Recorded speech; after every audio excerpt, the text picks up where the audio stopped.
Hello. So, my last video for DC Marvel Talk was my intro video.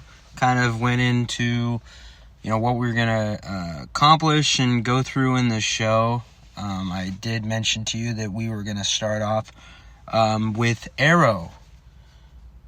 So if you didn't watch my intro video, please be sure to watch that before watching this one, because you probably wouldn't really understand what we're going to dive into. So let's just dive into episode 1, season 1. It's the pilot episode for Arrow. I hope everyone enjoyed watching it as much as I did.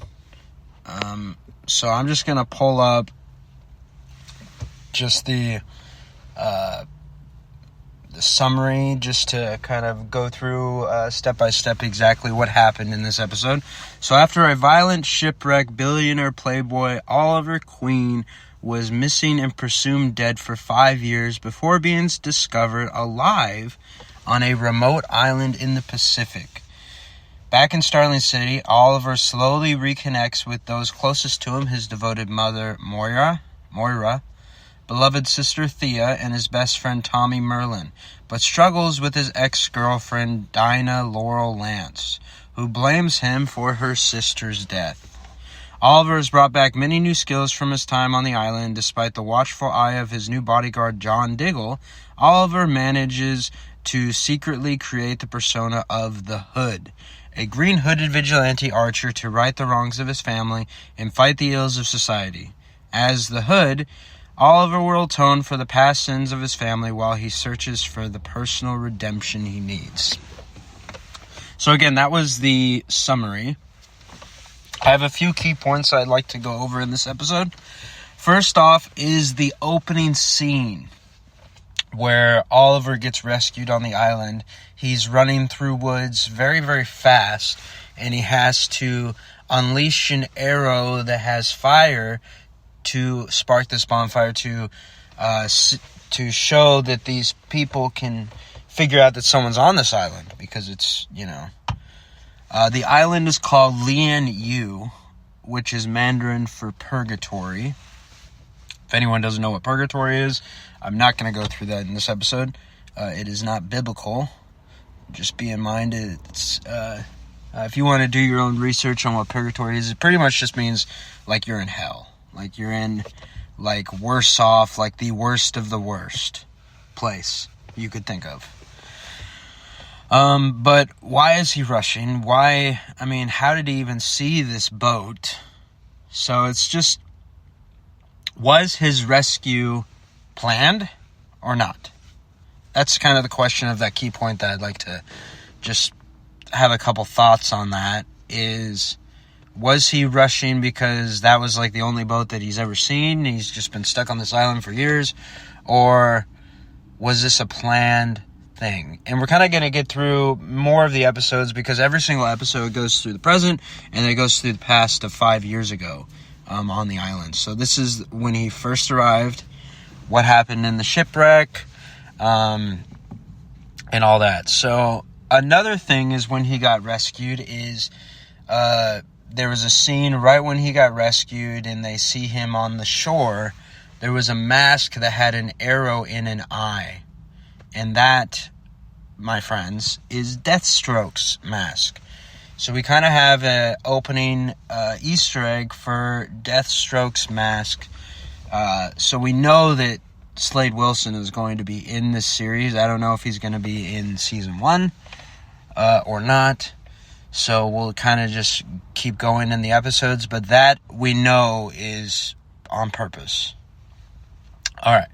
So the next key point is actually kind of a funny one. Tommy Merlin says it when the queens are kind of eating breakfast of some sorts, and Tommy comes in and he tells Oliver like all these things that he missed out on while he was dead.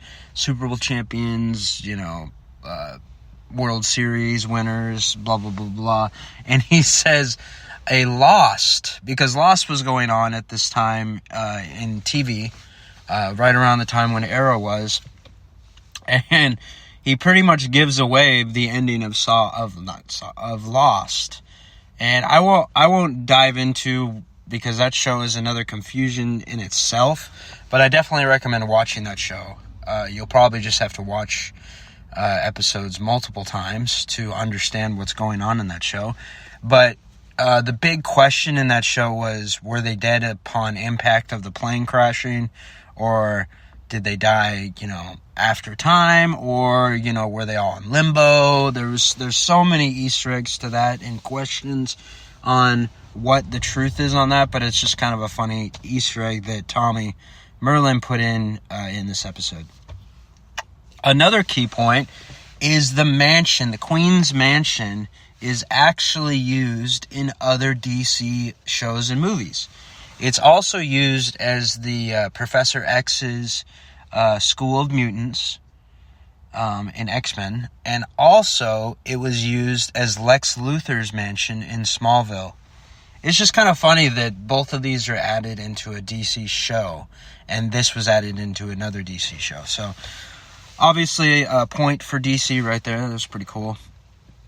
I'm not going to go through too much of the character intros on this. I mean, we got Dinah Laura Lance. Obviously, she's going to be a big superhero down the line if you know about comics. And she plays by Katie Cassidy. Stephen Amell plays Oliver Queen. David Ramsey plays John Diggle. And I can't really remember the other characters. I actually went to a Comic-Con years and years ago, and I got to meet these people. Well, I don't think I actually got to meet them. I got their autograph, and then I actually got to sit down on the live panels. So pretty cool stuff. They're actually really down to earth, in real life. The last key point that I'm going to go through before I end this video, and we'll go on to episode 2 in the next stream, is the list. What is this list? It's obviously a big part to this,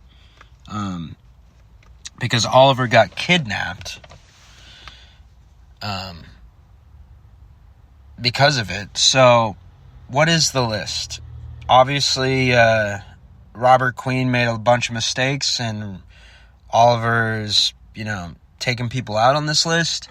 It's not exactly kind of narrowed down what this list actually means. It just means, there's a lot of bad people on this list, and Oliver's taking them all out. So, anyways, I hope you guys enjoyed this video.